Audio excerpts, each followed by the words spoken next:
Blog Talk Radio.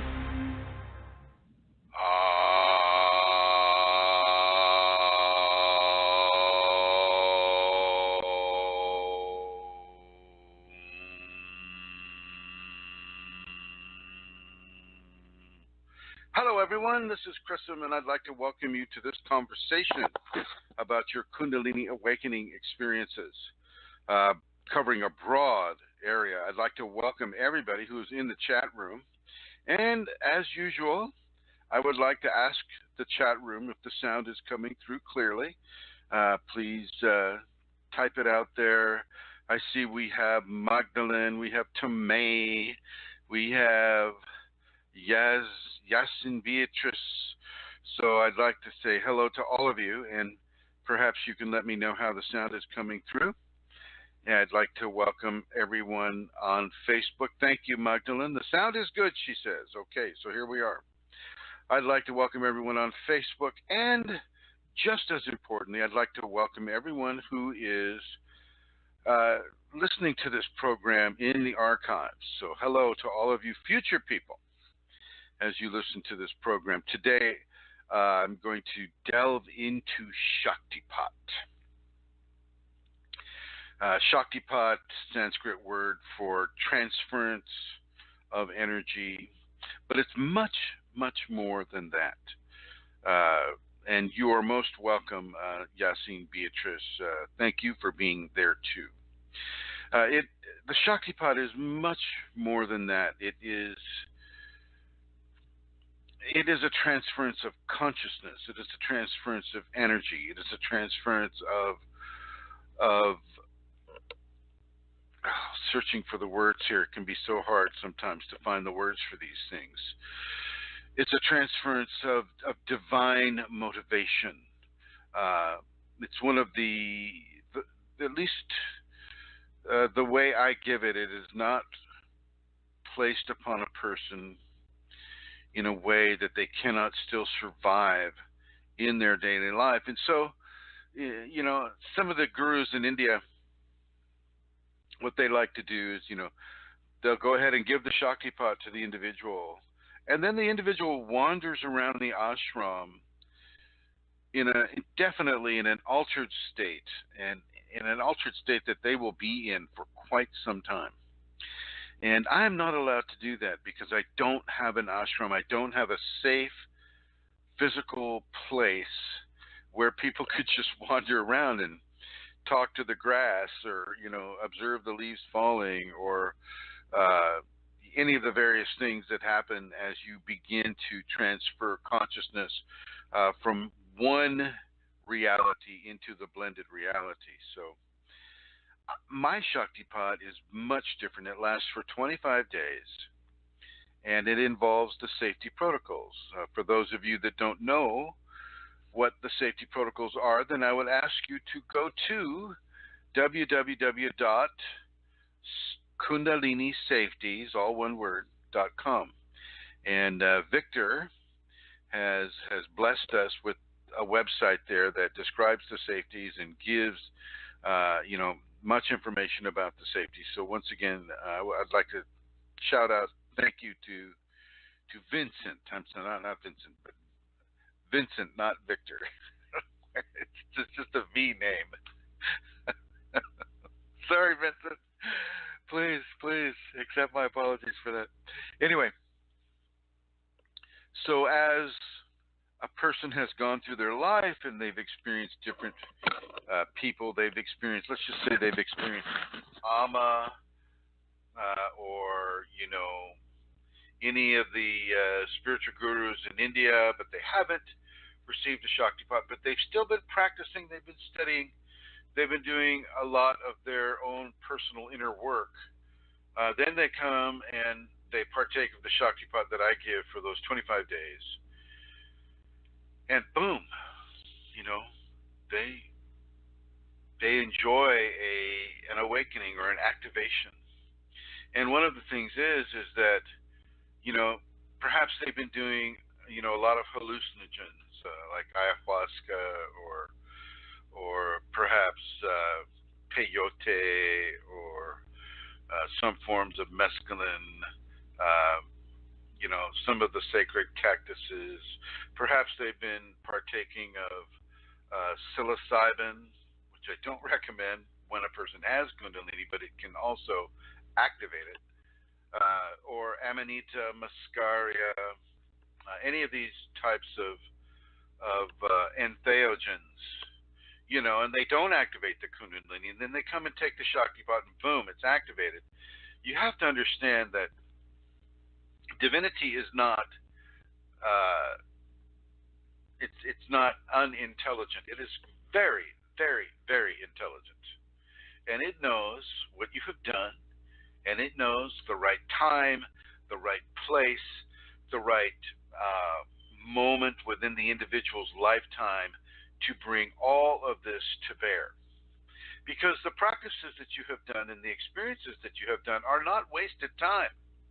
Just because your ego may have this expectation of, well, okay, I did the Amanita muscaria. Okay, I'm ready now. Well, hello, I'm ready. What happened? How come I'm not activated, right? The ego will have this instant expectation of instant gratification. And the intelligence of divinity is so vast and so far ahead of where we are, inside of this bubble of consciousness that we have and that we call our life. Excuse me a moment. It looks at that type of an expectation as the cooing of an infant that doesn't really know what it's doing. Okay, we're not even in the cocoon yet. We're still the worm. We're still the hatchling inside of the egg that has yet to even become the caterpillar. Okay, and so divinity hears you and observes you and realizes where you're at and what you've been striving to do, and in its own good time, you see, when it decides that it is time for you to feel more of its presence within you, is when you will feel that actual presence. And this is why when I give the Shaktipat, I do as little as I possibly can with it. It's a fine balance. I'll see a person's picture and I know exactly what the Kundalini wants me to do, and I do that. And then I'm not like gritting my teeth and squinting my eyes, going, "Okay, awaken!" So I'm not doing that. What I am doing is it's a balance. It's a balancing thing, and we go through every single chakra. We go through the safety protocols. So for those of you that have already signed up for this Shaktipat, you need to be practicing those safety protocols right now. That is laying a foundation over the foundation that your spiritual practice, your religious protocols, whatever it may be that you have been doing, it lays a foundation that includes all of that work, whether it's taking ayahuasca or walking a pilgrimage across the Pyrenees Mountains in France towards that Compostela place there in I think it's in Portugal. No matter what it is that you're doing, that is included. That is included. And the Shaktipat literally can be the trigger. It can be that which has lit the fuse, to use militaristic terms. So you need to understand how this works, at least with what comes through me to give to others.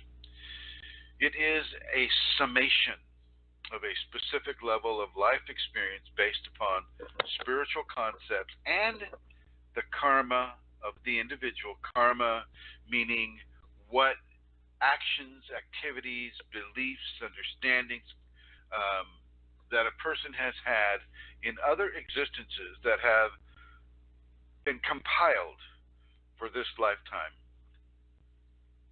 So, for instance, if you do not have the karma to have a Kundalini awakening, you won't. You won't have one. That will not occur. If you do have the karma, then there are many, many different pathways that this will occur with. I mean, you can have it through a car accident or a sporting accident or a Shaktipat, as we're talking about right now, or many different ways. It can come to you in the dream life, which can be very effective. It can come to you in the waking life, which is what we're talking about, which is also very effective. It can also come to you in both the waking and the dream life. And in another program, we'll be talking about the dream life, maybe even into this one. So getting back to the Shaktipat, the consciousness of grace is what does the Shaktipat. This is why there's a scatter field. The scatter field is a level of cellular bilocation, but it's much more than that. It's a bilocation of consciousness, a bilocation of energy. It's a bilocation that actually has the ability to open up certain areas of an individual. And most of my Shaktipat is done long distance, by far. I mean, like 95% of the Shaktipat that I do, or that is done through me, is long distance, except for people like Tomei, who knows, and Magdalene, who also knows that when you're at a seminar, well then there the Shaktipat is as well.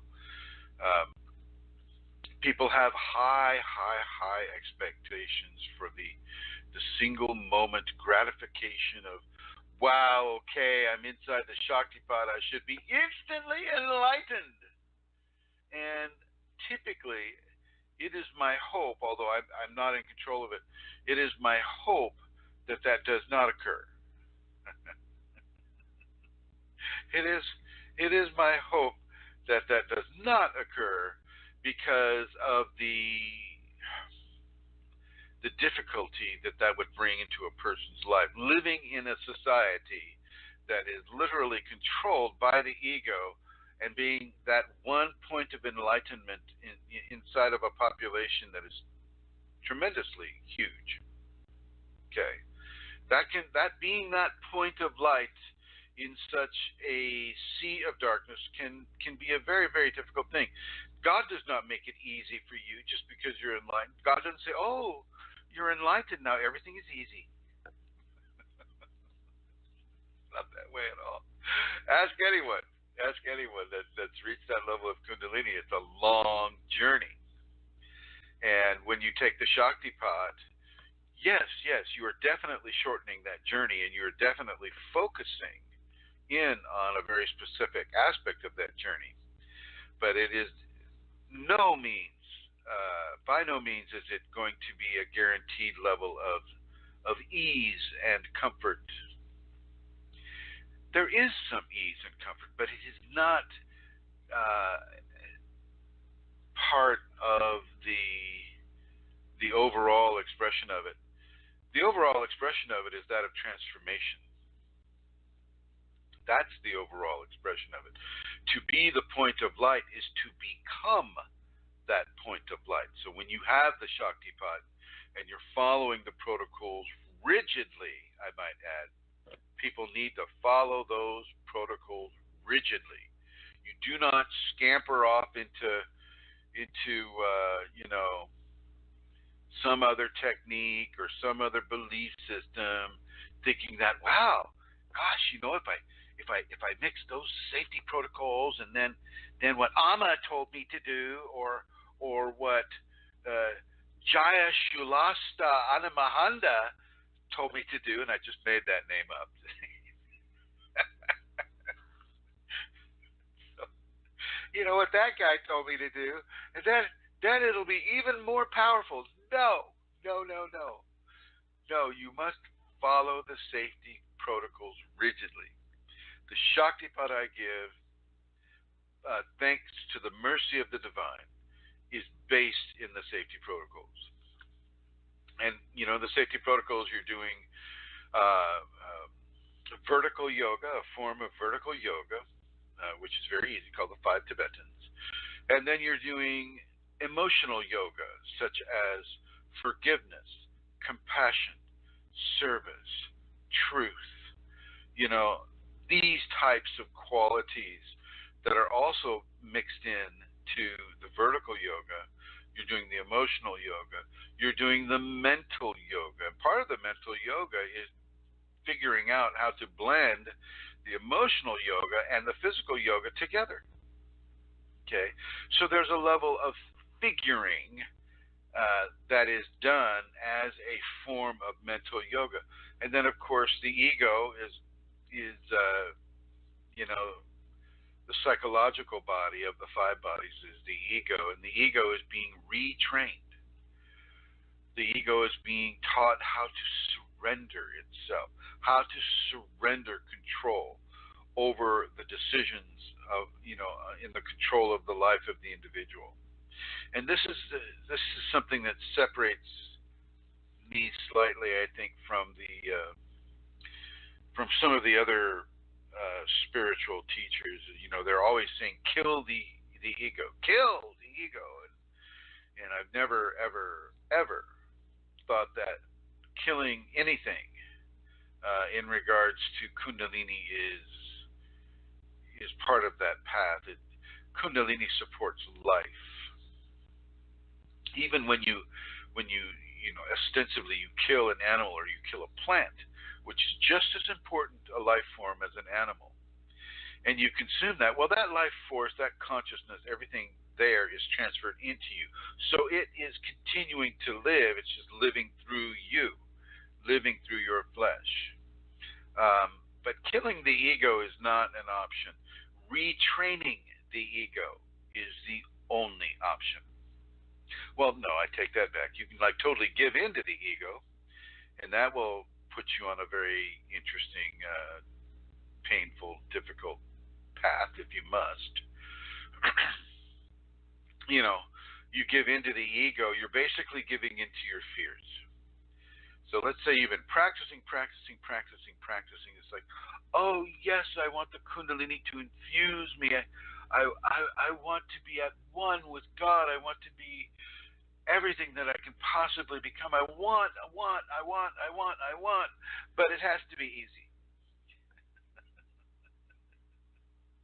It has to be easy.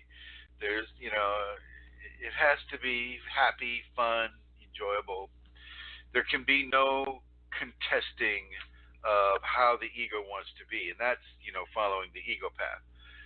But retraining the ego, well, then there's some harder work being done with retraining the ego.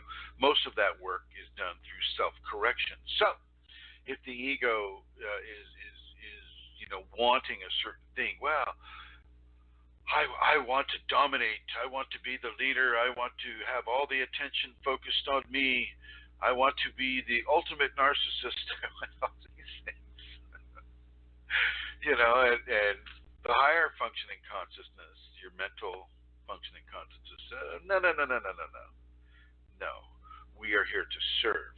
We are here to give assistance. We are here to give our love, give our kindness, give our consideration, give our physical labor, our emotional labor, our mental labor for the benefit of others without being the center of attention, without being paid money for it, without these qualities that the ego will, want to attach to.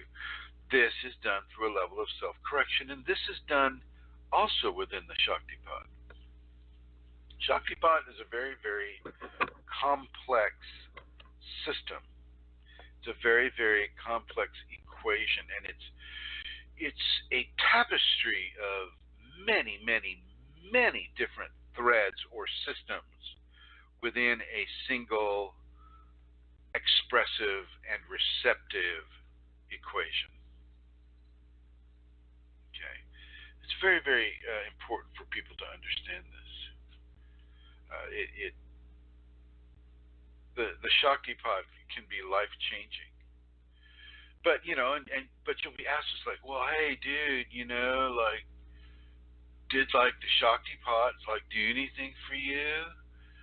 And the other surfer dude might go, well, it's like I was like already on the spiritual path, so who's to say? But it did trigger some things in me, and then you read some of the other posts that people write about it. No, my gosh, it was this, it was that, it was great, it was wonderful, it was spontaneous. I'm going deep into samadhi. I'm having these amazing experiences, and then later on, when they've calmed down a little bit, it's more like, oh well, it was okay. When the ego kicks in, it's like, oh yeah, it was okay. I was already there, but it's okay. So yes, yes, yes. The Shaktipat does give permission. It does give complete permission to experience divinity, straight up divinity, and that in and of itself is a hugely important thing. The other thing about the Shaktipat is quantity. Some people are thinking that, wow, okay, um, if I take the Shaktipat, then this huge quantity of divinity is going to be given into me, and this huge quantity of divinity is going to really, really enlighten me, and I will be Jesus for the rest of my life, or Buddha, or Allah, or Krishna. I will be the savior of all mankind and womankind, and all the animals and plants and bacteria and water and land and earth and air, and that will be my domain, and I will set things right upon this world. Well, you can hear the ego in there. You can feel the ego in there, and this is not going to occur. You do not get to remove the opportunities that people have for self-correction on this world because you don't see it as the right way. There are changes that you can make and you can help others make, but you can't take away their choices. If this world is going to hell in a handbasket, then you just maybe can help them understand that doesn't necessarily have to be the case. And you can do that by demonstrating it through the way you live your life and the way you exert your energy. Okay? This is how you demonstrate it. And with the Shaktipat, there are stages. There are stages of receptivity. The way I give it, there are three separate stages. You have the first third, the middle third, and the last third. And I have noticed that in my experience with Kundalini, that the Kundalini really resonates with the levels of three, or the law of three. Sacred father, sacred mother, sacred child, sacred male, sacred feminine, sacred human. All of these come together to form the unity that the Kundalini is within the individual. So I don't find it accidental that the Kundalini in me decided to make the Shaktipat 25 days. 25 days, if you look at that numerologically, that would equal a 7. If you split it up, you can see you have 9 days, and then you have 7 days, and then you have 9 days. 9 days are levels of completion. The 7 days are levels of application, and then the 9 days, the completed 9 days after the 7 days. And so the Shaktipat that comes through me will be given in stages, and I welcome you to participate in the Shaktipat. It can be an extremely life-changing event. It can be very subtle. It can be very, very strong. And that's going to be determined by how you, as an individual, receive it. And part of the reception as the individual is, are you doing the practice of the safeties? How serious are you about this? Have you actually begun to do the practice of the safeties? Or conversely, are you relying completely on the force within Chrism to do it all? It's like, well, okay, I made my declaration, I posted my picture, I gave of my material, well, I done everything that he asked, okay, and I'm just going to lay here. And he's like, go ahead, hit me with it, baby. I'm ready. Hopefully you won't be drinking a beer.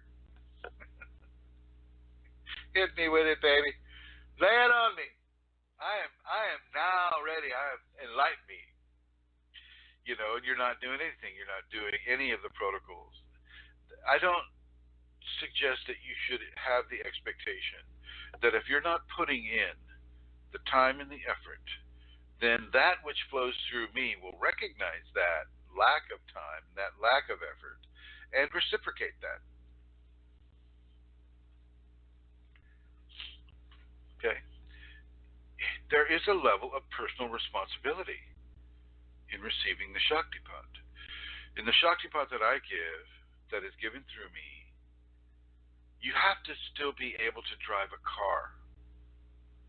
You have to still be able to hold your job, to nurture your relationship with a spouse or with a family member or with a boyfriend or girlfriend, whatever it may be. You still need to be able to have relationship. You still need to be able to hold the job, drive the car, work in society, be able to deal with the many, many ramifications and distractions that society provides for you. For those of you that have already received the Shaktipat, like Tomei and Yassine and Magdalene, and I'm not sure if Felicia has done that yet. You guys kind of have an understanding of how it landed on you. Now, Magdalene and Tomei have received it both online and in person, and so they would be the ones to ask. But I'm not sure they're going to be able to call in. They might be able to write about it a little bit, but they're on the chat room right now. And so far as I know, we can't bring vocals to the chat room. That's specifically a written format there. But if you do want to call in, and that includes calling in on Skype, you can use your Skype to call in. The number is 347 850 8464 8464 347 850 8464, and we'll take your call. Matter of fact, I have some callers right now, and I'm going to zoom in on one here and see what they have to say. Hello, area code 720934. You're on the air. Hello. Hello, Master. Hi. Is this Mohan? I'm Mohan here. Yes, Master. Are you listening, or do you have a question? I'm listening, Master. Very good, very good. Thank you, my friend. Thank you. Mohan. Mohan is an amazing man. He put together the Colorado seminar, and God, it was in such a beautiful hotel, and we had last-minute people come to join it. It was really, really a nice ceremony, an excellent venue, and one of these days I'd like to do that again over there, Mohan. Anyway, so moving onward, and I'm getting a feel here that I'm getting the feel of a Mother Superior, a Catholic nun, ex-nun actually, Mother Superior energy here. Hello, 651-329. You're on the air. Yes, hello. Thank you. Thank you for. Oh my God, it's Rosemary, yes. Mother Superior. Yes, well, Thank you, because I was dialing a little early, and then I thought, and I didn't realize that I was a minute or two ahead, and then I tried again. So you're here. I thought maybe you thought everybody'd be out doing something else, but here we are. I'm grateful. Thank you. Well, thank you for calling in. Rosemary, you've had some interesting experiences lately. Do you care to share? You mean like this morning? Well, I don't know what happened to you this morning, but I do know that you have been visited by entities. Yeah, a few days ago, and other times too. Like I would wake up and have this experience of darkness around me, or somebody. A couple years ago, someone over my shoulder saying, "You belong to us," and I just said, "I do not. Get out of here. I belong to Chrism." Or Kundalini, whichever I said, and they left. And well, more recently, it's not. You belong to the Kundalini. Yes, I know. You can state that your education belongs to a teacher. But you belong to the Kundalini. Yes. Go ahead, continue. And they left. Yeah.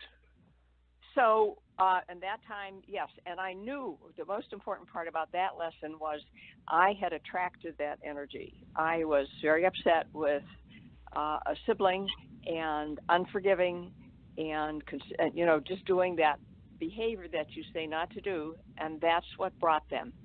And if I hadn't known that, I might have believed them, but I knew who they were.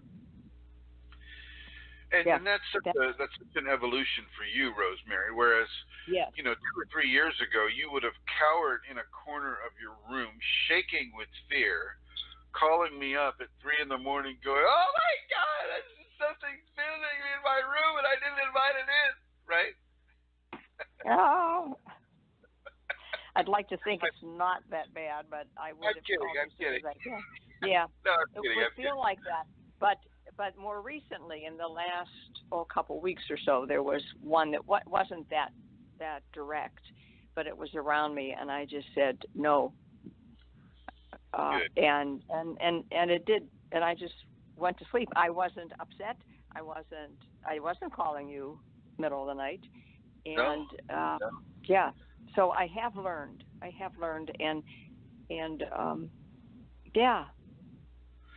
I think it does show a true evolution with you, though. I mean, whereas before it would have bothered you the entire day that you had, a visitation from a negative entity, whereas now, you don't.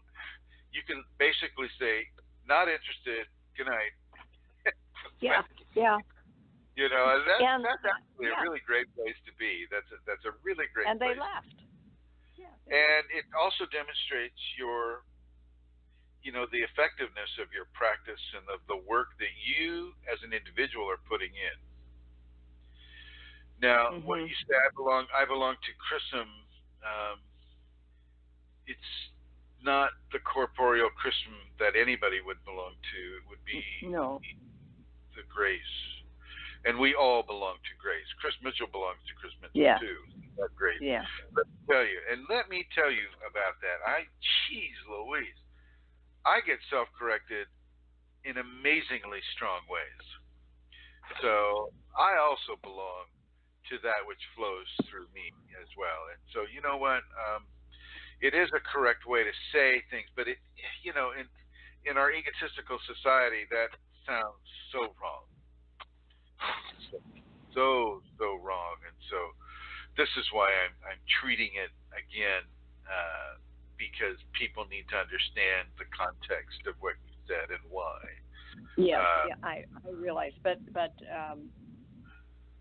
I think if there's an awareness, it's connected to what you have told me. That would give me that first. That's why I think it's not about this, but the people listening. They're going to go, "Oh my God, it's a cult. Run for your life. It's a cult." Yes. So anyway, thank you.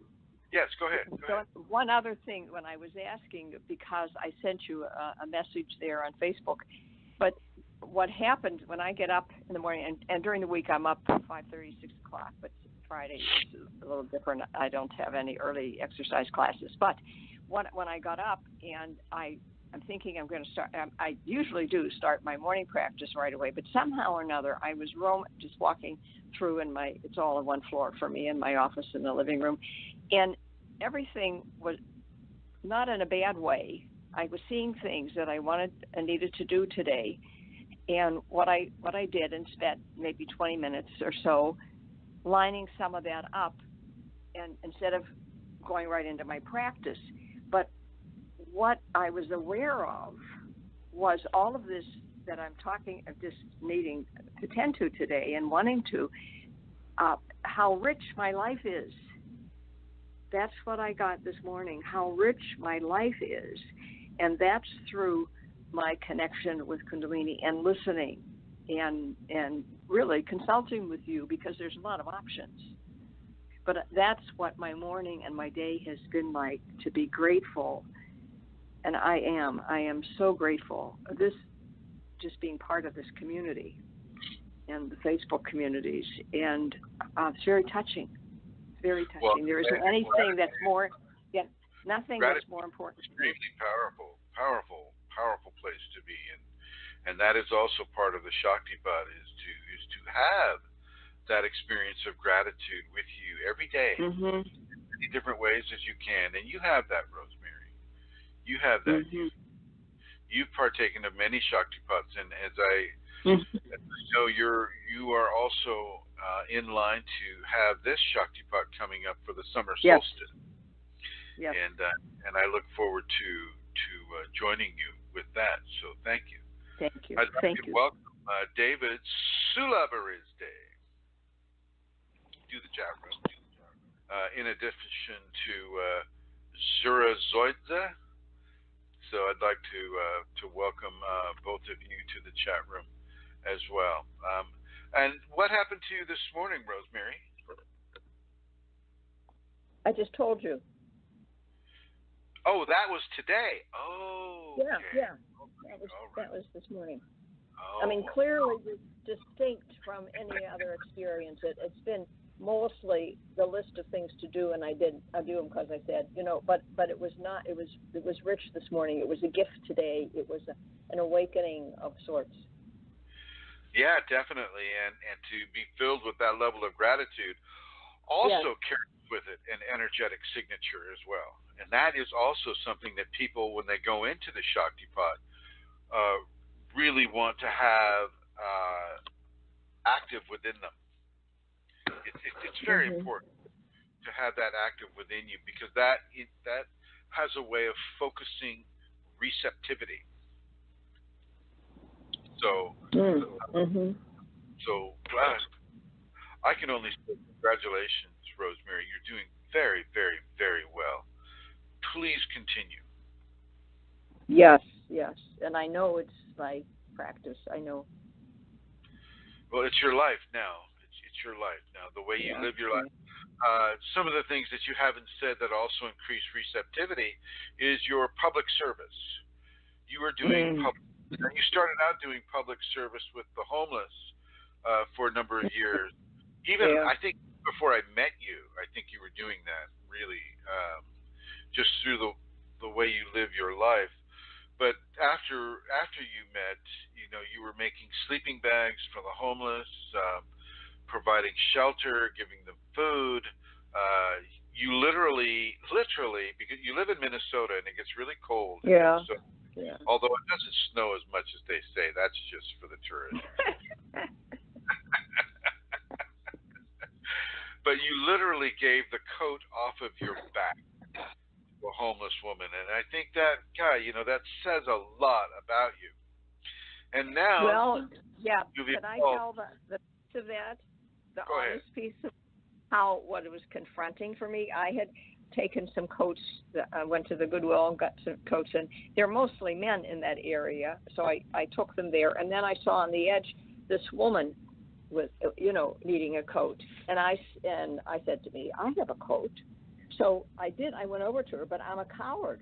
I said to her, I'll give you my coat if you walk me to my car. And then I got in my car, and it was really very cold, like much below zero.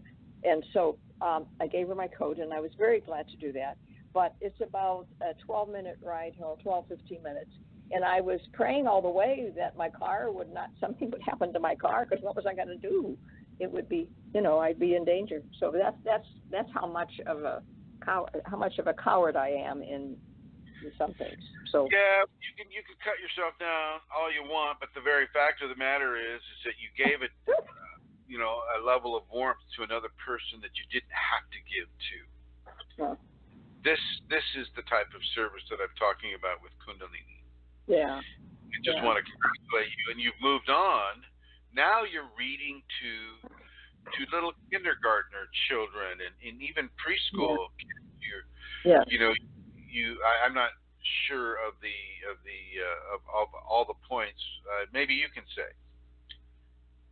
Oh, yeah, they're preschool, and I do that two times a week, and then for the summer they have preschools open too. So Wednesday I'll be doing that. You want me to tell them the question about are you old? Sure, if you want. Yeah. Well, I sit at a small table with two children, and I have a little container of lovely books that they like, and they each pick one. That's how it goes, and then we read those, and they go back in, and then a couple other children come. But this one, it was a very good, ordinary story, and this little boy across the table said to me, "Are you old?" And I thought for a minute, my goodness, and I thought of what to say, and my mind was wondering, why is he asking that question? So then it went on some more. Are you really old? And I answered that. And then we read some more, and then he said, are you dying? And I was so startled to think of what has this child lived through that he knows those differences, and he knows. And then when the little girl there, sitting there was the other person, and she said very quietly, it's like my baby sister died in my mommy's tummy. So there was something, what I would say, and what you're talking about, it was something in the space. I guess that even though we're reading about the animals and the trees and all that kind of stuff the children like, I guess my sitting there with them created the ability of that conversation to be happening. Rosemary, your grace created the opening for that conversation. Can you feel that? Can you see that? Now that you say that, and I'm just listening and not doing, just really listening to it. Yes. Yeah. Your grace created that, and I think you gave that child a healing over that too, because I'm sure it was a sadness in the family for having that happen. Yeah. That occur. Mm-hmm. So this is key, ladies and gentlemen. Public service. This is the kind of service. Rosemary is exemplifying the kind of service that I'm suggesting people do when they are inside of the Shaktipat, even outside of the Shaktipat. Rosemary isn't just doing this for the summer solstice Shaktipat. She's doing this because it is part of her Kundalini expression, reaching into the population and doing what she can do to make life better, to make life more informed for others, to help people through love of helping others. And most of her life she has lived this way, if you know the story of Rosemary. And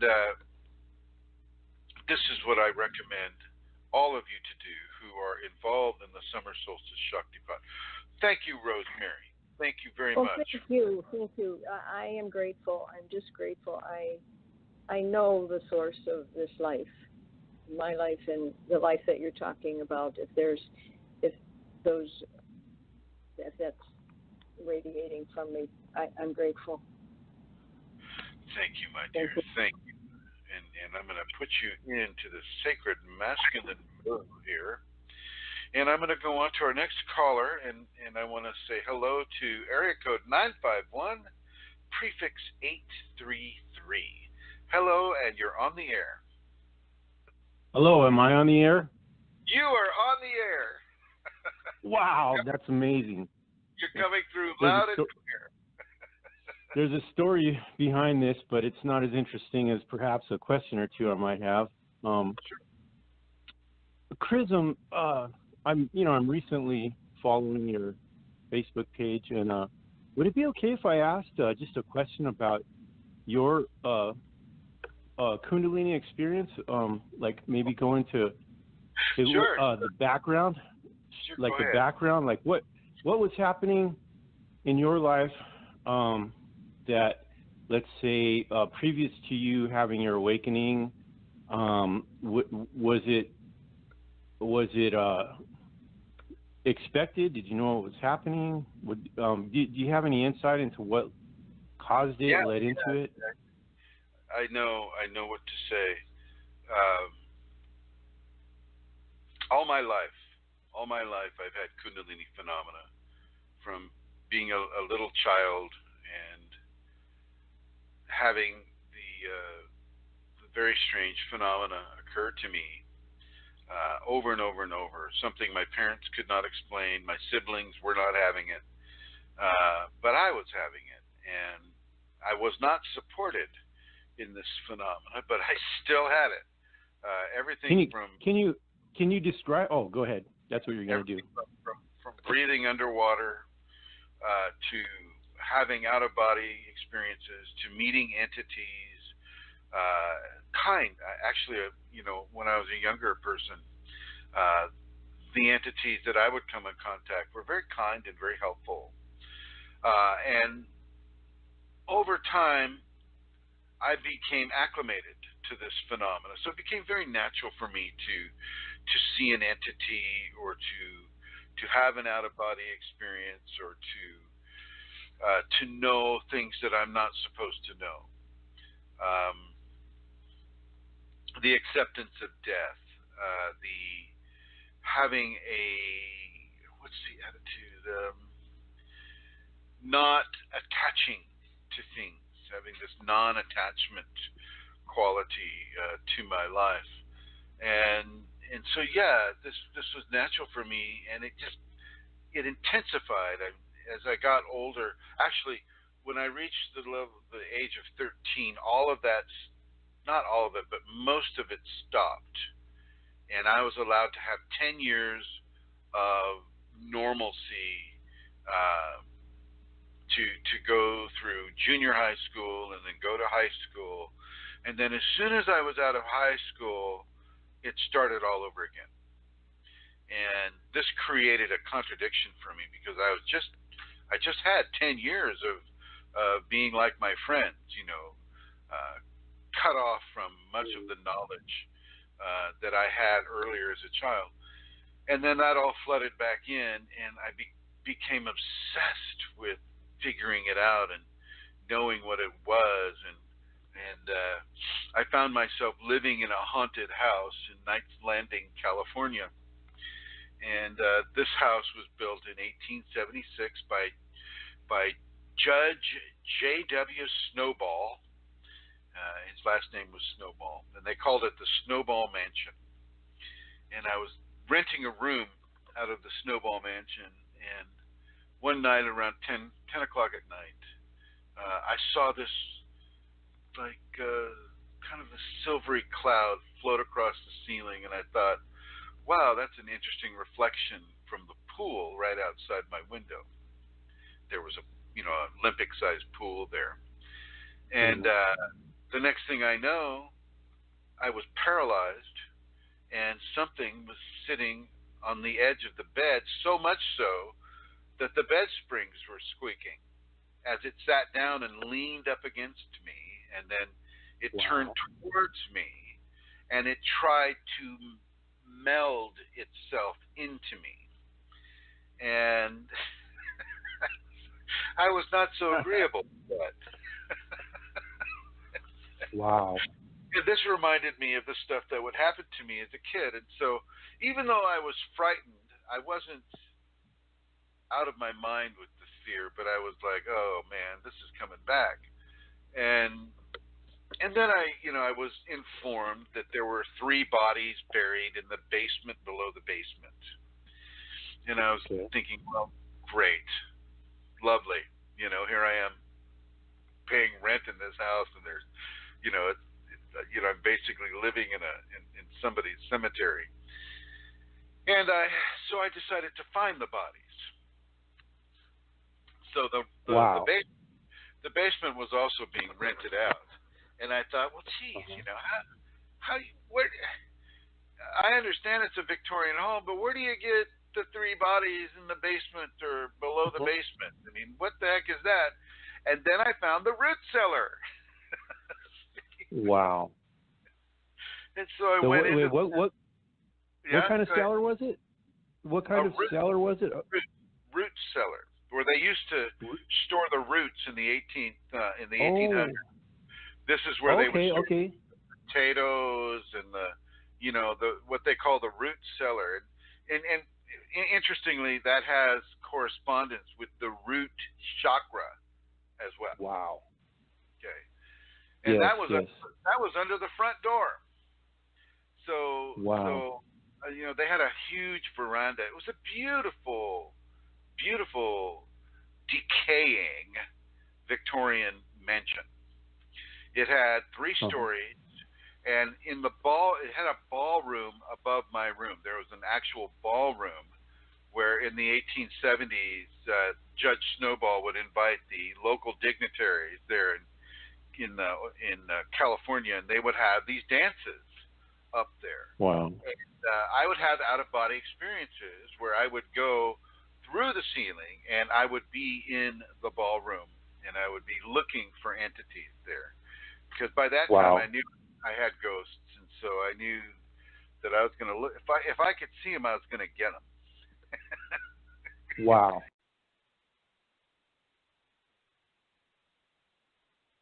Fascinating.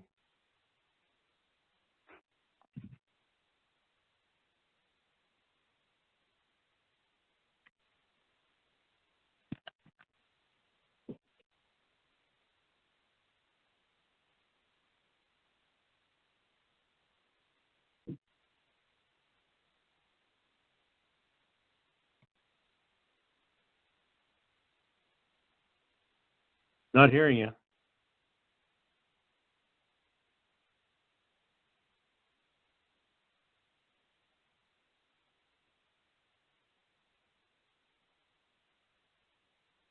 Not hearing you.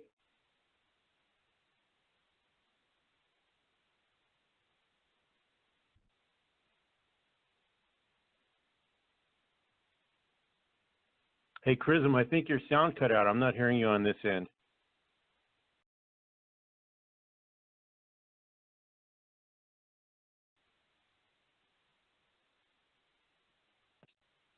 Hey, Chrism,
Hello, everyone.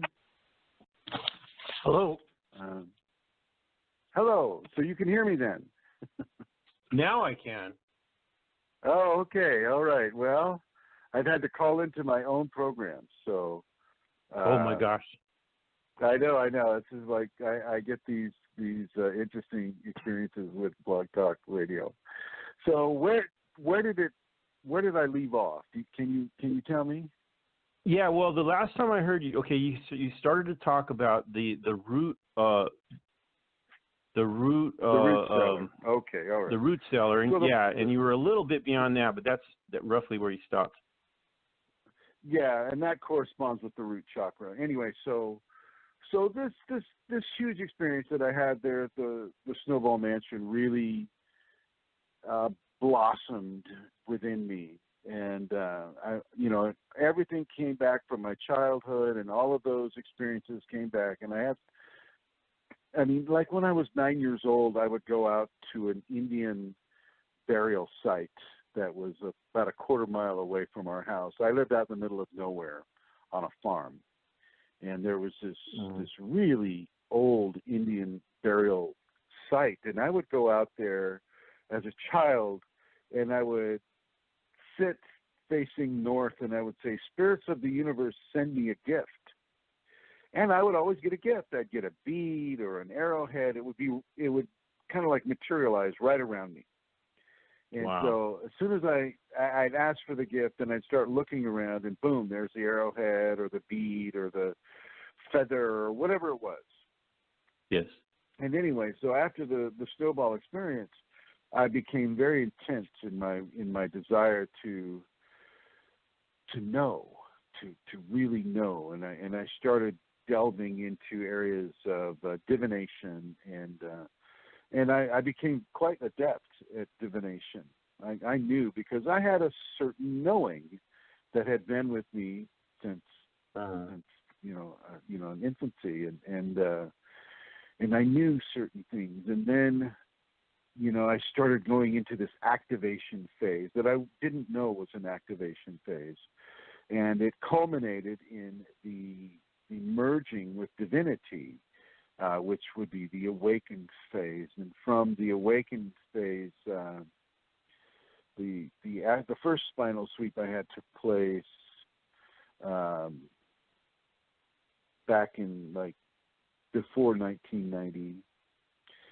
But I've had the Kundalini in previous lifetimes, and this is what was told to me, and that I was back here to have or to continue these experiences and to help others have these experiences and to give information, to shine a light, so to speak, on an area that was not being discussed and that was not clear at the time, and that would be given levels of misinformation, I should say, by virtue of the powers that be, by virtues of where this world is within the heavenly expression, why it is the way it is, and what my task would be to do. And so I understood that everything that I had experienced in my life was there in order to do this work that I'm doing. And so, yeah, that's a little backstory. Now, the blending into the divine, that's a huge thing. But first, before I get into that, I'd like to say hello to God's Rainbow Ministries. Shalom, and hello, everyone. Yes, hello. Hello. That's quite the long name, so I'll just say hello. This is a person on the chat group, so hello, everybody. Now, I'm going to go ahead and see if I can just, and I need to say hello, Jaguar Negro. Hello to you as well, my friend. The blending with the divine is beyond my verbal capability to accurately describe. But I can tell you that when you merge into the divine, it it changes you forever. Forever. And what this did for me, and Francine's here, my housemate and the owner of the house here. So I'll just thank you, Francine. And it changes you so permanently in such huge ways that you begin to express in ways that you never have before. I was never a writer before. I wouldn't sit down and write anything, and all of these things, all of these gifts, whatever the gifts that I have come after the merging with the divine. Okay. One of the things that was there before but was accentuated with the divine is the singing. And most people these days don't know that I sing, except for the people that look at the YouTube videos. Then you'll know that that voice is my voice, and I'm being guided to kind of get back into that. So maybe in the future there will be some proof of that. But the divine merging is so intense and so life-changing, literally a rebirth, literally. And you have to start again. You're like, once again, you're that baby within the dual triune multiverse. So it's no longer are you as a singular person. You are you're three. You're the two that are one and the one that is two. And this is this goes beyond amazing. I just want to say, this goes beyond amazing, and it is. This is where you're going, John. This is where you're heading, and you won't get it by virtue of wanting it. Wanting it is helpful, but you'll get it by virtue of the actions that you do and the thoughts that you allow yourself to have and the feelings that you allow yourself to express. Like Rosemary, you begin to have a certain level of existence that represents the noble qualities all the time. All the time. And I saw the picture that you posted on the Facebook group, and I see that sincerity within you.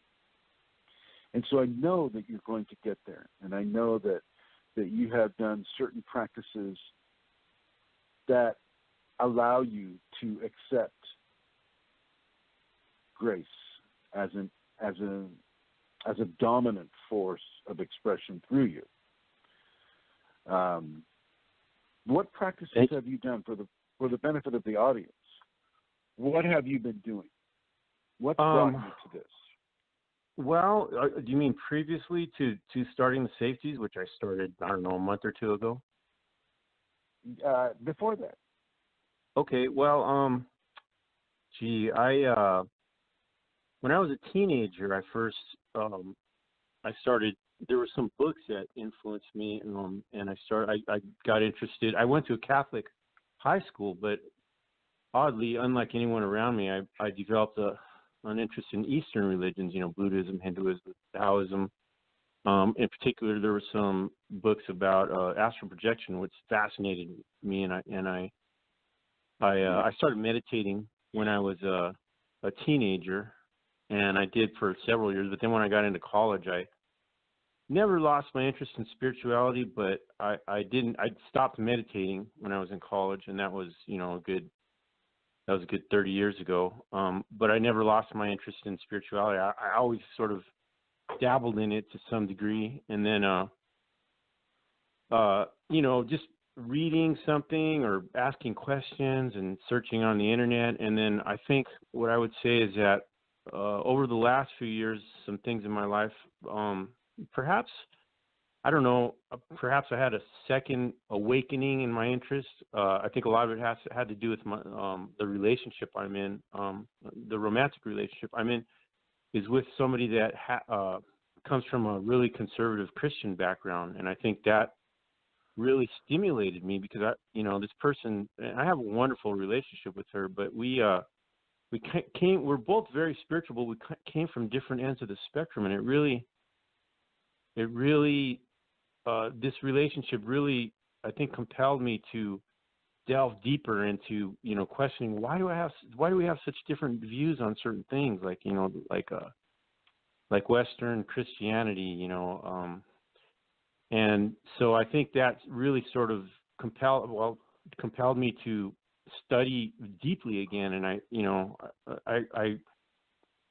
started studying things like Edgar Cayce readings and just a lot, but in a lot more depth, and eventually, I started learning about chakras and Kundalini, and somehow I was led to your group, and so I also did the Flower of Life seminar with Drunvalo Melchizedek, which supposedly activated my Drunvalo, yes, Drunvalo. Yeah, Drunvalo, yes. And I did his seminar. Drunvalo added some good things, but doing the Merkaba thing really isn't the path. That's an outside to inside. Yeah, I don't know. Outside to outside. Yeah. I mean, supposedly my Merkaba is activated, but I can't really tell. But yeah. Well, you don't need a Merkaba, is what I'm saying. You don't. Yeah. The kingdom of heaven is within, and the kingdom of heaven does not require a vehicle to explore itself with. You are that vehicle already without it. That makes sense. Yeah, but I mean, I think Drunvalo, or I think his name is David, right? David something. Yeah, I'm not sure. He's a walk-in, supposedly. Yeah, right. I think he added some really good things, like sacred geometry, and I think that can really trigger Kundalini as well. So, I think he is serving a purpose that maybe he doesn't even know he's serving. But as far as your Kundalini goes, I think that is what guided you into the group, and I think that is what guided you even to have this conversation that we're having right now. Oh, I feel that. I feel that, honestly, Chrism. I feel that. I mean, I've been trying to I mean, just in the last hour, I've been trying to dive into this chat room, and I couldn't get it, and somehow I just, I was trying to dial in, I was trying all these different things, and I didn't break through until you said, "Hey, 833 is on the phone now." so I feel like, yes, well, I was guided. I'm still in the studio right now. Right. And for some reason, the sound in the studio sound just clicked off. I could hear it actually click off, but I can still see the phone numbers that are here. I see Rosemary still with us. I see your phone number. Now I see my phone number. I also see everybody who is in the chat room, the God's Rainbow Ministry, the Jaguar Negro, David Sulabarizde, Felicia Stark, Tomei, Yassine. I see everybody that's there. It's just for some reason the sound cut off in the studio, and so I've had this happen before. So I knew that I could call in and then click microphone on my number, and it would do what we're doing right now. So well, I'm just really happy to be able to talk with you about this, and I think you have signed up for the Shaktipat. Am I correct? That's correct. I signed up for it, and I'm doing my safeties as often as I can. Well, most recently twice a day, and I'm going to keep. I just remember a conversation between you and Scott. And did the Shaktipat, do this for you? And I think it did for him, if you read some of his previous postings about it. But sure. I think that, some of the, it is an accumulation of everything that you've done. So, sure. I don't think the Shaktipat can be the total reason why anybody does anything or anyone has anything, because the divine itself recognizes the summation of what people have done. Makes sense. The summation, and it's not just one thing, but it is an accrual of everything that everybody has done that partakes of that. And if they haven't done a lot, they're not practicing the safeties, they're not going to get what they're expecting, to be Jesus or Muhammad or Krishna or Buddha or whatever it is that they think they want to be. But they will receive. They will receive. You are already receiving. You're receiving right now. I believe it. I feel it. You're receiving right now. And so I just want to thank you for being part of the program. Oh, well, thank Kundalini, in my opinion, gets all the gratitude. I'm just a vessel. I'm just a mouthpiece, like you. You and I are the same. Sure. You're the conduit. So I'm gonna. Yeah, exactly, and continue to practice the safeties. Look, one of the most difficult areas of the safeties is the surrendering control of your life to the Kundalini, and this also improves the receptivity. If you listen to Rosemary has surrendered her life to the Kundalini, and she begins to, for a good 75-80% of her life is about the Kundalini, and so I would suggest that everybody emulates that as best that they can. It's not easy being here on this world. It is not easy to have that idea of surrender. We're so programmed to say never surrender, never say die, never let another person control you, and I'm going to suggest that you do let the divine control you. And the divine can come in the form of a person. The divine can come in the form of a leaf, or you look at Scott's example. You take the ayahuasca, and you really don't get a choice in surrendering when you've taken the ayahuasca. There is no choice. If you're honest with what you're doing there. Like when I was down in Peru and I took the ayahuasca with the other Kundalini people, I was allowed to step out of the experience and help the other people that were there that were asking for my help. So I would be able to stand, whereas normally inside of an ayahuasca experience, you're not able to stand. If you're there just for the experience, just to welcome in and to accept the divine that comes to you through ayahuasca. And ayahuasca gives you a microcosm of a Kundalini experience that doesn't always stay with you. This is why you have people taking ayahuasca, hundreds of times, right? Because it doesn't necessarily stay with you. But it can awaken the Kundalini, and that will stay with you. And it's one of the safer routes to take, to give you an idea of what Kundalini does. If a person is interested in taking an entheogen, then I would suggest the ayahuasca. The only other thing that I might suggest that I haven't taken myself is the Amanita muscaria, because you don't have any deaths associated with that. But it, too, is a very, very powerful experience, from what I understand. We have it here. Sometime I might take it, but I don't think I really need to anymore. I've merged. I mean, I am that grace, or I wouldn't be doing what I'm doing. Right. Or even able to do what I'm doing. So yeah, even when I take ayahuasca, I just get, there's a huge headache involved for me, and the question keeps getting put into my head: why are you doing this? You don't need this. Sure. Yeah, that was actually when I was in college. Part of my spiritual, part of my spiritual adventures was there was a period where I did mushrooms, and it was always a spiritual experience. But there was a point where it came where I felt like the mushrooms just told me, you know what, there's nothing more to learn here. And so I left that behind years ago. Good for you. Good for you. Good for you. Yeah. Psilocybin can open up tremendous areas. But yeah, I mean, I think once again, your grace was guiding you, saying, "Hey, okay, enough of this. You know, Yes. let's move on from this."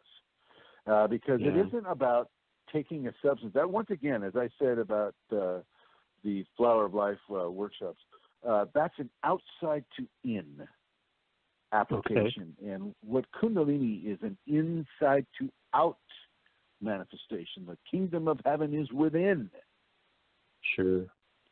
Work there first, and then makes sense.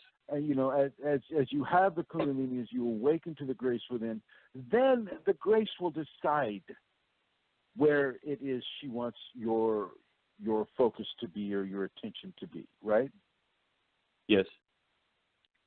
And this is where she wants your focus to be.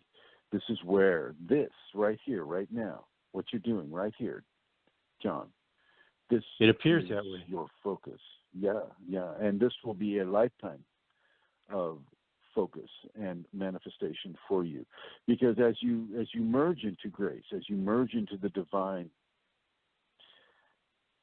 it begins to change you, and it begins to change you physically, using the hormones, using the energetic system, the energetic anatomy, which affects the hormones, and then the hormones affect specific growth within the physical body, the physical being. You are actually, and this is going to sound so out there for people, but you are actually becoming semi-divine in a physical state. This is the Word made flesh, or the divine made flesh, and this is where you're heading.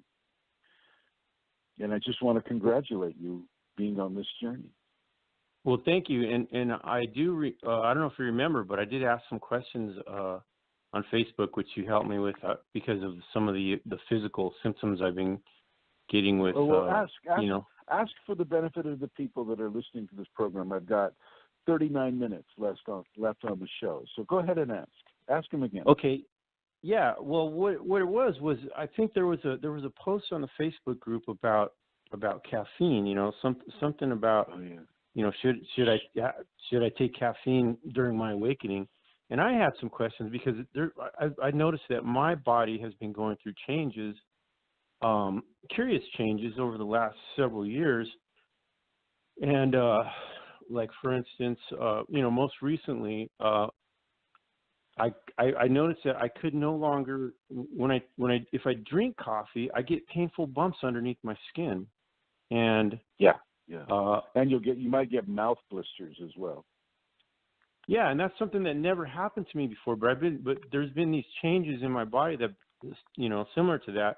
There was maybe, I don't remember exactly what I asked, but there was a few things, and I started suspecting after reading through all the things that people are describing on the Facebook group, and I started suspecting. I wonder if I'm having kind of a slow Kundalini awakening, because I've never felt anything happen quickly or so dramatically that I suspected. But then I started thinking, well, maybe these changes are manifesting kind of slowly in me. And when I described them, you did say to me, yes, that sounds like Kundalini. I think you said you were sure that it was Kundalini.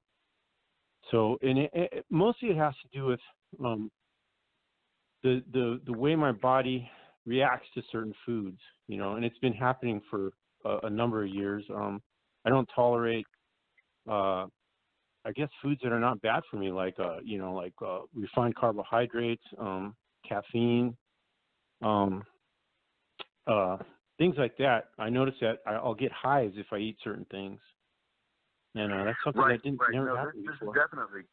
This is a Kundalini response. I mean, Sacred Mother is beginning to take control of your dietary habits, and you will do well to pay attention to what is given for you to eat and not to eat. And caffeine is one thing she doesn't want you to eat. Let me give you a little more about that for the benefit of the people who are listening. Caffeine stimulates the adrenal glands. The adrenal glands stimulate adrenaline into the bloodstream. This raises your heart rate. This raises your blood pressure. This raises a lot of different things. This gives you the fight or flee syndrome, right? And so Kundalini doesn't want you to do that because Kundalini itself is already expanding the adrenal glands already. Okay, for the next possibly 7 to 8 years, she will not want you to have caffeine. After that, you can have the caffeine once again. But in that processing time, in that growth time, she will not want you to have the caffeine. And if you take it, you'll get a headache, you'll get mouth blisters, you'll get blisters under the skin, you might even get like a hive, like the hives type of a condition. And once again, this is you being communicated with by the Kundalini. Okay. So that's what I feel. Yes. Yeah. It makes sense. I think you're doing well to listen, to pay attention, and it sounds like you are. So, I tip my hat to you. What was another question that you asked? I think that was it. It mostly had to do with, were these things that I've been experiencing? Because, I've been experiencing these things slowly over a number of years, and only maybe over the last, 5-6 years. I think you are. I think you are inside of the directions of grace, and for people that have such a strong egotism connected to what they eat, what they drink, if you're a vegan or a vegetarian, and you refuse the Sacred Mother, there are going to be some physiological ramifications for that refusal. You don't want to have your ego in control of what you eat. You don't want to associate yourself with, say, like veganism. The vegans,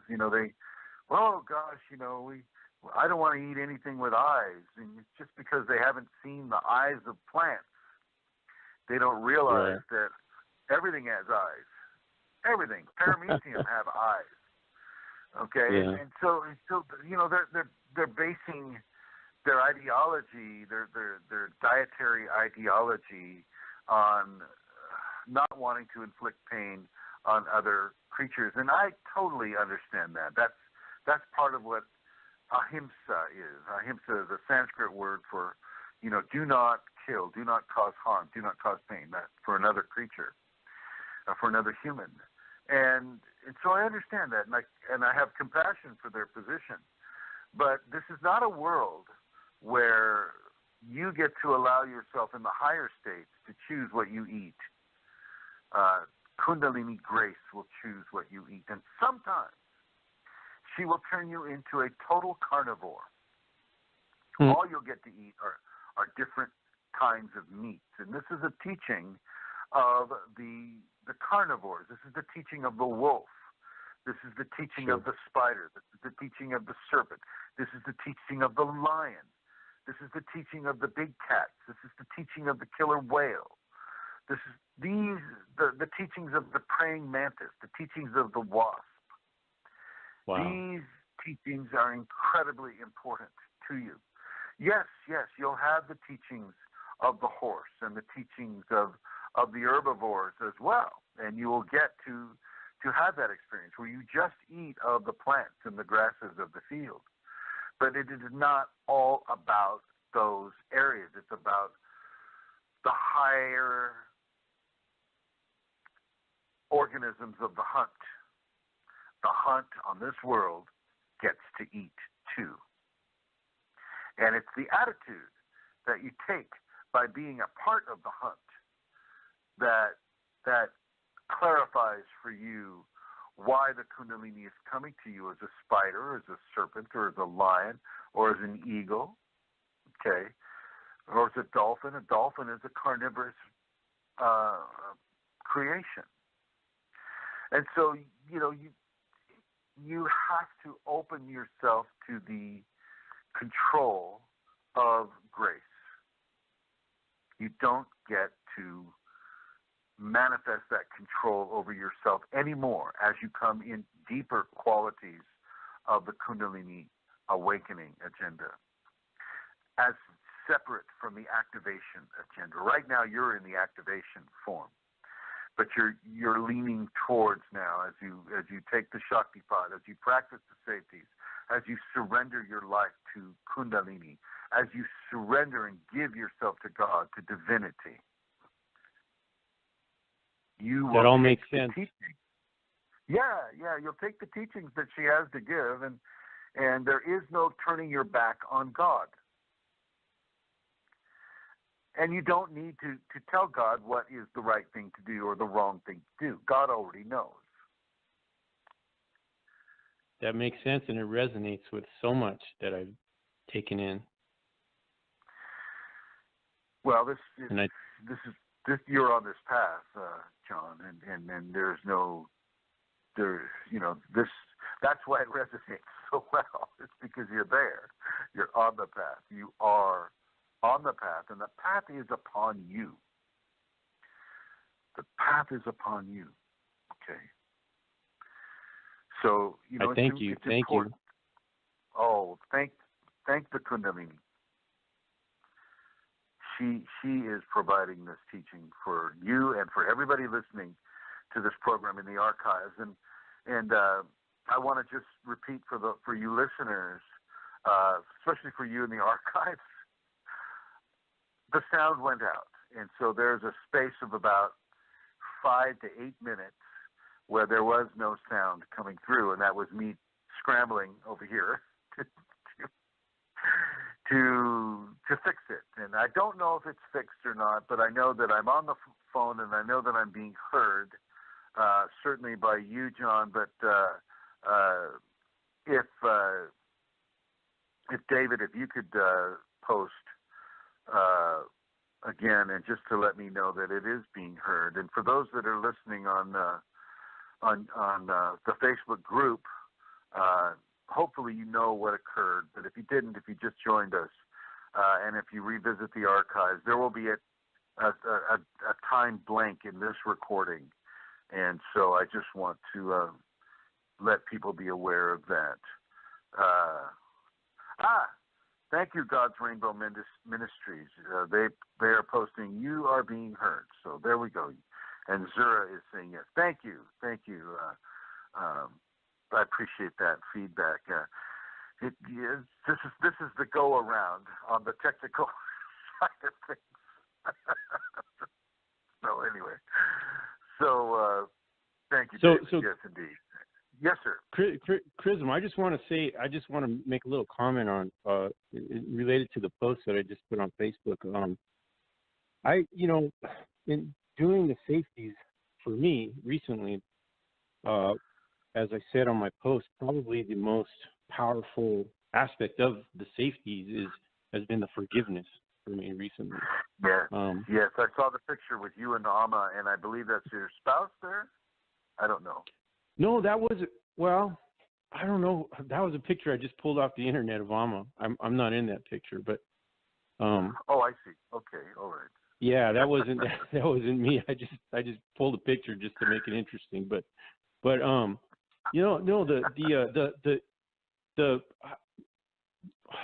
the forgiveness aspect of the safeties has been amazing for me. It just seems like it's really helped my attitude towards people. It's helped my relationship, and I think a lot of it, you can hear things like that, but one of the good things about the safeties is it makes you focus on this every day, and I think that reinforces it. So I just want to thank you for that too. Once again, I have to go back to the formation of the safety protocols, and for those of you that have just joined us on the chat room, the safeties are a form of Kundalini awakening preparation and inception. These safeties are a standalone awakening platform into the Kundalini, and it takes from many different cultures, from the shamanic cultures, from the Sanskriti culture, from the ancient many of the ancient cultures that no longer exist, and allow a person to practice noble qualities such as forgiveness, kindness, consideration, love, non-judgmentalism, service to community, service to God. And these are actuated through physical, vertical yoga scenarios, such as the 5 Tibetans, is the vertical yoga that is used within the safeties, but also, of course, the service, and also, of course, certain kinds of movement within the service aspects of the safety protocols. These are an ascension platform, and I invite you to explore them at www.kundalinisafeties.com, and they're free. This is not anything that you're going to have to spend money on. Okay, these are free, and so for those of you that are like God's Rainbow Ministries, you can look at that. What was the other one there that I haven't heard? Jaguar Negro. You can look at that. Maybe you're already on the Facebook group. It's called Kundalini Awakening ! And you're welcome to join that too. Just put a little note in there that you were on the radio, and I'll bring you into that. So yeah, and I just yes, sir. Go ahead. I want to say that I love your Facebook group because there's so many interesting stories that people tell, and it's been so informative. People asking questions about their experiences, sharing their experiences, sharing tips. You constantly giving people information and pointers. It's been a wealth of knowledge for me. Well, it's a blessing of grace, really. It really is. It is. When I started that group back in 2000, what was it, 2011 or something like that, I had no idea. I just knew people were migrating to something called Facebook, and that group just started, and it has grown so fast and so furious in this short amount of time, not even a decade, and it's continuing. It's like, we have over 100 people joining a week, and I have to kind of go through that. I have to look at their, that's certain groups I'm not allowing on there, people that are interested in Satanism or demonology, or any of some of the darker shadow-oriented groups. I'm not putting on that group simply because of I'm not judging them. I'm just protecting at this point specific levels of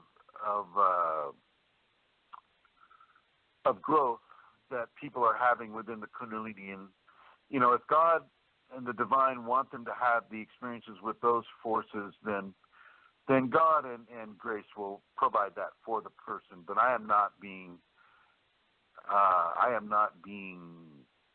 asked by the divine to do that there. Neither am I judging them, but I'm just, when a person is early in the Kundalini activation phase or the awakening phase, I have found it to be beneficial that they don't participate in that type of a communication, because it can really warp a person's awakening to negative, from negativity to suicidal. And I'm not going to participate in that type of a program for people. If they want to do that, they can find plenty of other places to do that with. But at Kundalini Awakening ! No, it's straight up from divine to the people that are asking questions, to the people that are just reading. A lot of people just read that group and don't participate, and yet they do participate, because if they see it with their eyes, it goes straight into their spine. And so that group itself is another form of an activation platform. And I agree with you. There are many different platforms and stories that are being discussed. There are people bringing their dreams into that. A lot of that lately, and the dream interpretation is a huge platform for education that Kundalini gives a person specifically. And within Kundalini dream interpretation, it is very different from, what you'll find in a book or in Barnes & Noble. This is extremely different than what people have expectation of. So, for instance, if you're being eaten by a spider in your dreams, like you've got this huge black widow spider and it's chasing you and it captures you and it spins a web around you and it begins to consume you. Well, that's actually a really good thing. Or that giant serpent comes upon you and it's huge, it's bigger than a man, and it's standing kind of like reared up on its tail like a king cobra, and it begins to want to devour you, and you're not able to. That's also a really good thing. People not going into the Kundalini, they don't understand that that's a good thing. They just say, "Oh my God!" It's like you must kill the snake, you must kill the spider. The spider is going to be as big as a car, and the snake is going to be as big as a train, and you're not going to kill it. And so they'll say, run as fast as you can away. And I will give you completely the opposite advice. I will say, no. Turn around and face that spider and give yourself to the spider. Give yourself to the serpent. This isn't giving, the Christians will go, oh my God, you just gave yourself to Satan. And no, not at all. Not at all. You gave yourself to the energy of grace within your spine, which is shaped like a serpent standing on its tail, not accidentally. It's not an accident. And so the dream interpretations need to come straight from the divine, and this will really help a person to manifest what divinity is asking of them. And they're not, and what divinity is asking of you, John, is very different than, say, what divinity is asking of Felicia, or what divinity is asking of David, or what divinity may be asking of God's Rainbow Ministries or Jaguar Negro. It's different for each person because we're in a different educational classroom, so to speak, based upon our karma, based upon what actions we have done in this life or other lives. If that is something that you can reach into. That makes sense because one of the fascinating things about that is the spectrum of experiences with people that are having these symptoms and phenomena is just huge. And for some people it's terrifying, and on the other end of the spectrum it seems like it just could be blissful, and it seems like there's no limit to the types of experiences that people have. The spectrum is huge. If a normal 5-sense person's spectrum is 1 inch from, that spectrum consists of the poles of goodness and the poles of, going to the opposite pole of what would be perceived as bad. Within Kundalini, that inch is expanded to miles. Yes. Miles and miles. Yes. And then into infinity, on either end into infinity, because perception does not exist for certain aspects of divinity. The perception for a limited physical being does not exist. So in other words, there are colors within that spectrum, like infrared, that cannot be seen or processed by a limited 5-sense individual, but they can be processed by a person that is within the transformation of Kundalini. Yes. So, and there are cultures that have recognized this. Certainly, the Sanskrit culture, which transformed into aspects of the modern Hindu culture. I noticed we had God's Rainbow Ministry said Shalom, and some of the ancient Hebraic cultures recognize this. They call the the Sacred Mother. Oh gosh, I'm forgetting it right now. Help me out, Rainbow Ministries here. The Sacred Mother in the Hebraic cultures would be not Shakti, but Shekinah. Shekinah would be the Sacred Mother in some of the ancient Hebrew-oriented cultures, and so on and so forth. You go back into the Babylonians, Astarta or Astaroth, that was Sacred Mother for them as well. And then you go back into the Sumerian and the Minerva, or not Minerva, but that would be the Greek, but the ancient Sumerian feminine goddess. She Mot, is also perhaps? recognized. Huh? Mot? I'm trying to think of some Sumerian. Mot is Egyptian. Okay. But this is pre-Egyptian. This goes back to the dawn Tiamat? of human civilization. Yeah, go ahead. I was just saying, what about Tiamat? Tiamat. No, this predates Tiamat as well. Okay, that's before my time. Yeah. Well, this goes back. There's a woman who was the daughter of King Sargon the Great, who was a king that's on the Sumerian kings list, and Okay. his daughter became one of the first sacred feminine goddesses Yes. in existence for us, and she is often recognized as, like, say, I've blocked so much of this out because of some of my experience with it. But yes, sacred femininity has a long lineage in different cultures, even in the shamanic cultures, than we currently are able to recognize. We don't even recognize how humanity evolved, and from what did it evolve?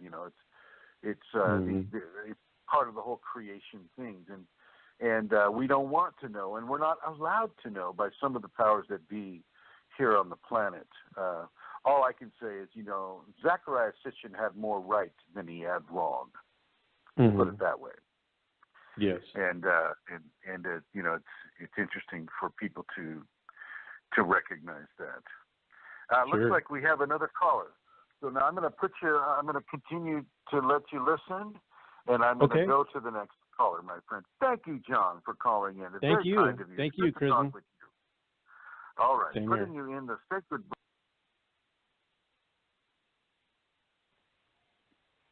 Hello? Hello? Hi. I can hear you. Can Chrism hear you? Can you hear me? Hi, this is Linda from Pennsylvania. This is who again? Say again. Linda. Hi, Linda. You're on the air. How may I help you? What is this, what are you offering? Oh, information on the Kundalini awakening. Yeah, so should I, ask questions? Oh, you can ask a question, or you can listen. I mean, I don't know what you had in mind when you called. Are you calling from Facebook? Is this a Facebook group, or how did you find out about this program?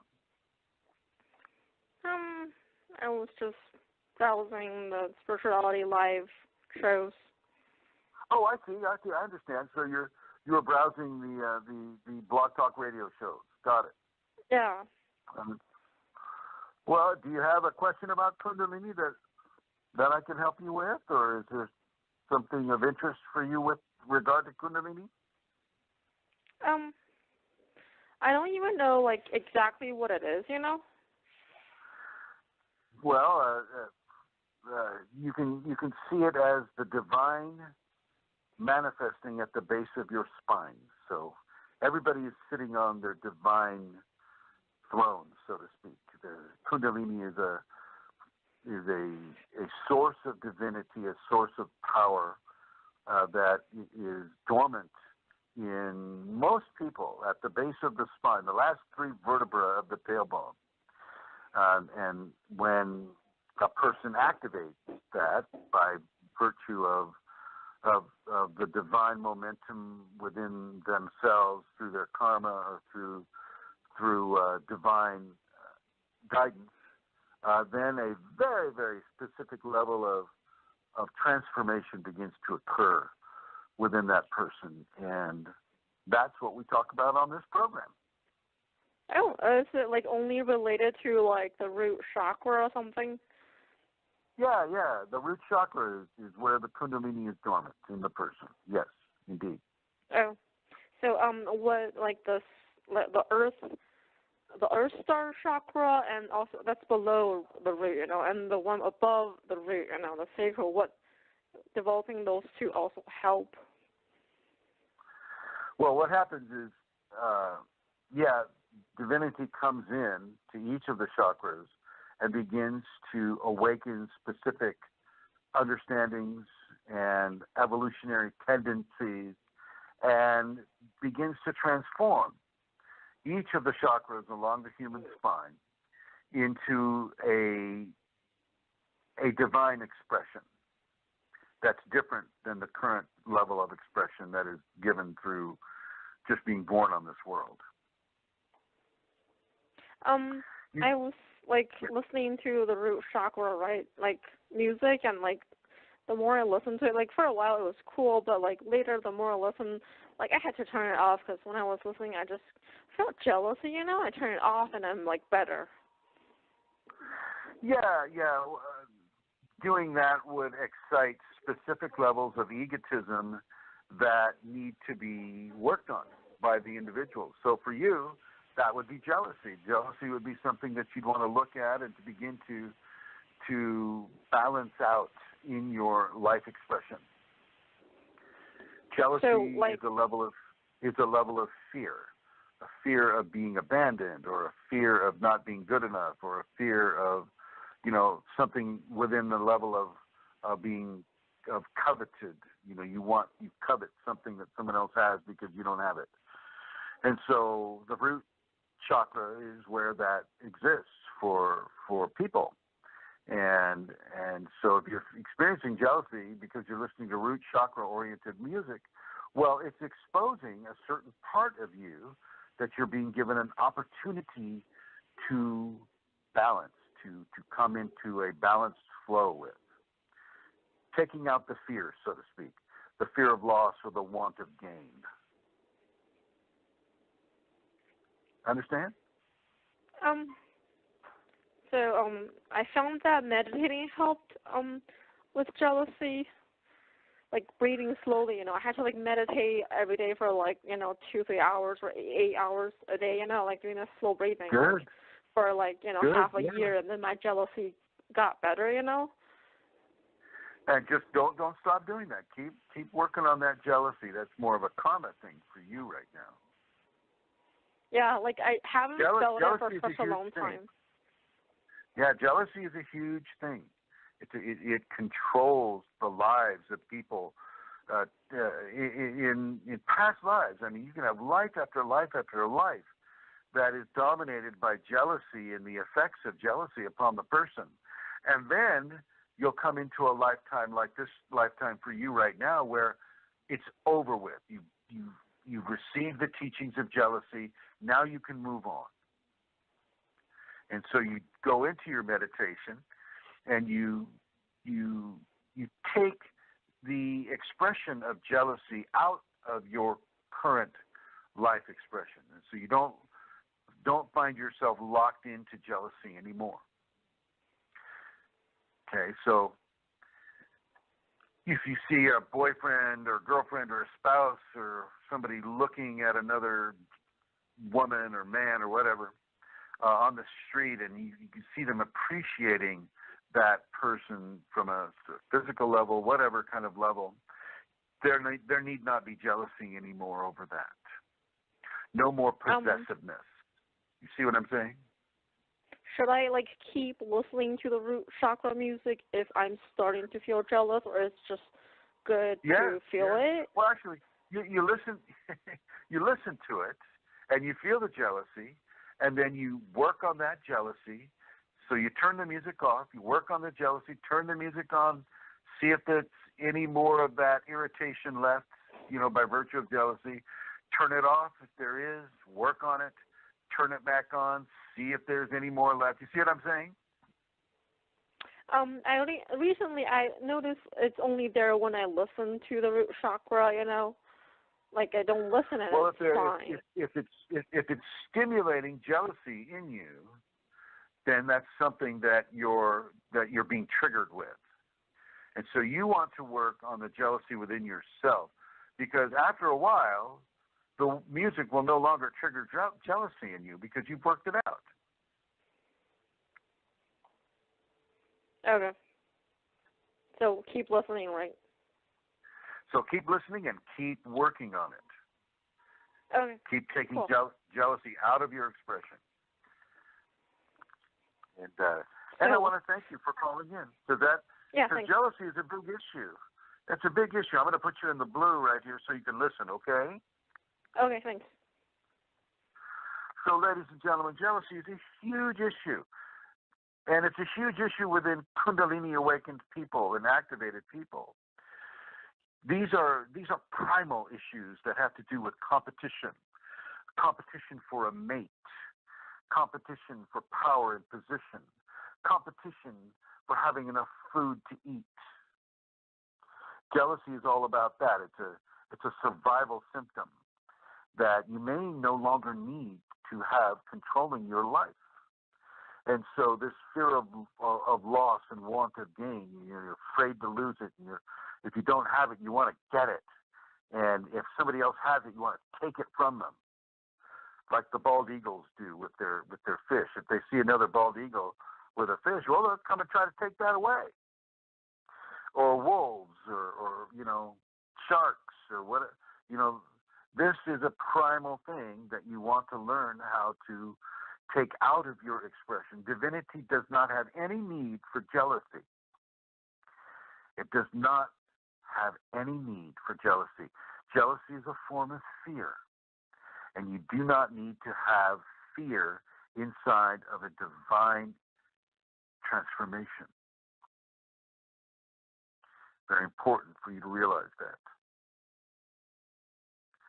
Okay, it looks like I'm down to 3 minutes in our program, and so I just want to say thank you to everyone that called in, Rosemary and John and the young lady who I was just talking with.